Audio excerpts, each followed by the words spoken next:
Amazon के खूबसूरत से जंगल में कालू कौवा अपने पिता के साथ में रहता था। कालू कौवा की कोई बहन भी नहीं थी और माँ भी नहीं थी। कालू कौवा बहुत ही अमीर परिवार से था। एक दिन कालू कौवा अपने पापा के साथ नदी पार जंगल जा रहा था। पापा पापा मुझे बहुत तेज भूख लगी हुई है, मुझे कुछ खाना है। कालू, मैं पास के दुकान से कुछ खाने के लिए लेकर आता हूँ, तुम यहीं पर मेरा इंतजार करना। उसके बाद कालू के पापा कालू के लिए कुछ खाने के लिए लाने के लिए चले गए। मैं तो यहाँ पर खड़ा खड़ा बोर हो रहा हूँ, पता नहीं पापा कब आएंगे। तभी कालू कौवे को थोड़ी दूर में एक चिड़िया राखी बिक्री करते हुए दिखाई देती है। उस चिड़िया का नाम टुनटुनी था। राखी ले लो राखी, सुंदर सुंदर प्यारे प्यारे राखी ले लो, अपने भाइयों के लिए राखी ले लो। राखी? अरे वाह, ये तो बहुत सुंदर राखी है। ले लो ना भैया एक राखी, ये ले लो ना भैया एक राखी, बहुत सुंदर है। नहीं नहीं, मैं राखी नहीं ले सकता हूँ। ले लो ना भैया, ये तो बहुत सुंदर राखी है, आपके कलाई पर बहुत ही ज्यादा सुंदर लगेगी। हाँ हाँ, राखियाँ बहुत ज्यादा सुंदर है, लेकिन मैं राखी किससे बनाऊंगा? मेरी कोई बहन नहीं है। मेरा भी कोई भाई नहीं है, तुम एक काम करना, तुम मुझसे ही राखी बनवा लेना। ये बात सुनने के बाद कालू कौवा बहुत ज्यादा खुश हो जाता है। तभी कालू कौवे को उसके पापा दूर से आते हुए दिखाई देते हैं। कल राखी है, तुम मेरा यहीं पर इंतजार करना, मैं यहीं पर राखी बनवाने के लिए आऊँगा। अभी मेरे पापा आ रहे हैं, अगर उन्होंने तुमसे बात करते हुए देख लिया तो वो मुझ पर गुस्सा करेंगे। अच्छा, तो मैं अब चलता हूँ। अगले दिन राखी का दिन आता है तो कालू कौवा टुनटुनी चिड़िया के पास आता है। फिर टुनटुनी चिड़िया कालू कौवे को राखी बांध देती है। बहन, राखी तो तूने मुझे बांध दी है, लेकिन मेरे पास नहीं है तुझे कुछ देने के लिए। मैं जब बड़ा हो जाऊंगा तो मैं तुम्हारे लिए बहुत ही अच्छा गिफ्ट दूंगा।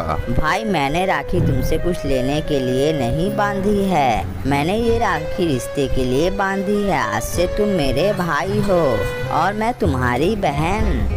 अच्छा ठीक है, लेकिन मैं तुम्हें जूते तो दे सकता हूँ, तुम्हारे पैरों में तो जूते भी नहीं है। टुनटुनी के लाख मना करने के बाद भी कालू कौवा उसे जूते दे देता है। टुनटुनी चिड़िया उन जूतों को लेकर बहुत ही ज्यादा खुश हो जाती है। इसी तरह दोनों अक्सर मिला करते थे और बहुत सारी बातें भी किया करते थे। कुछ दिनों के बाद कालू कौवा पढ़ाई करने के लिए शहर का जंगल चला जाता है। टुनटुनी बहन, मैं अब तुमसे नहीं मिल पाऊंगा क्योंकि मैं पढ़ाई के लिए शहर के जंगल जा रहा हूँ। जब मैं वापस आ जाऊंगा तो तुम मुझे सारी राखी एक साथ ही बांध देना। ठीक है भैया, जाइए अच्छे से पढ़िए, मैं आपका इंतजार करूंगी। कुछ साल ऐसे ही बीत जाते हैं और दोनों बड़े हो जाते हैं और कालू कौवा की भी पढ़ाई पूरी हो जाती है और वो अपने घर वापस चला आता है। अरे टुनटुनी बहन, तुझे पता है तेरा भाई अब वापस आ गया है और राखी भी आने वाली है, अब तुझे इंतजार नहीं करना पड़ेगा। तू इस बार अपने भाई को राखी बांध देना। फिर राखी का त्योहार आता है और टुनटुनी चिड़िया कालू कौवे के घर चली जाती है। कालू कौवा का इतना बड़ा घर देखकर वो तो हैरान रह जाती है और वो घर के अंदर जाने लगती है। अरे अरे, कहाँ जा रही हो चिड़िया? मुझे कालू भाई से मिलना है, मुझे अंदर जाने दीजिए। कालू सेठ से कोई नहीं मिल सकता है, और तुम हो कौन? मैं कालू भाई की बहन हूँ। कालू भाई की कोई बहन नहीं है, जाओ जाओ इधर से, किसी और को बेवकूफ बनाना। टुनटुनी चिड़िया वहाँ से नहीं जाती है, वहाँ पर तेज बारिश होने लगती है।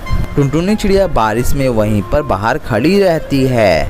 टुनटुनी चिड़िया कालू कौवे को आवाज़ देती है और उसकी आवाज़ सुनकर कालू कौवा टुनटुनी चिड़िया के पास आ जाता है। अरे कालू भैया, तुम इतने सालों से कहाँ थे?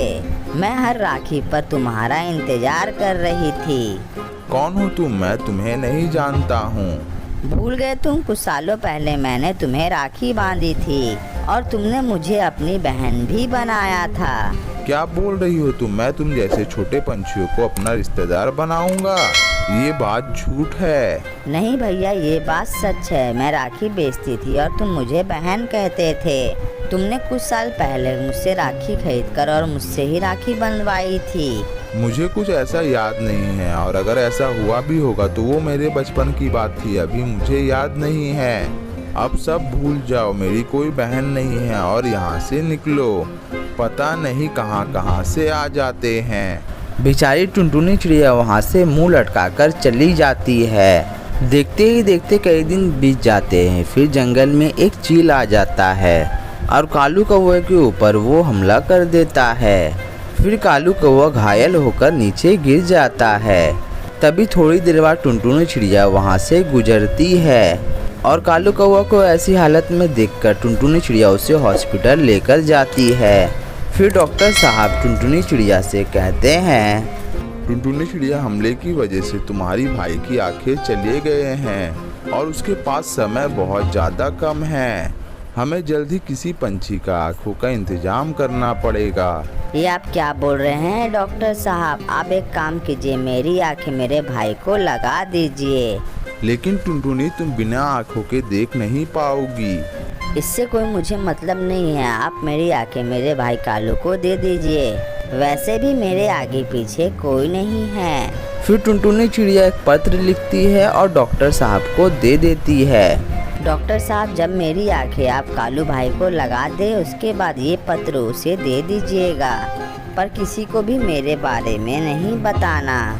उसके बाद कालू कौवा की आंखें आने के बाद डॉक्टर साहब उसे वो पत्र दे देते हैं और उस पत्र में लिखा होता है, कालू भाई, शायद तुमने भाई बहन के रिश्ते को मजाक समझा और मैं अपनी आंखें आपको दे रही हूँ और इन आँखों में कभी भी आंसू आने मत देना और किसी का दिल भी मत तोड़ना। तुम्हारी बहन टुनटुनी। ये सुनने के बाद कालू कौवा और उसके पापा के आंखों में आंसू आ जाता है और वो लोग अपने किए पर बहुत ही ज़्यादा पछताते हैं। और ये सुंदर सी कहानी यहीं पर समाप्त हो जाती है। और ये कहानी से हमें ये सीख मिलती है कि भाई बहन का रिश्ता बहुत ही प्यारा होता है।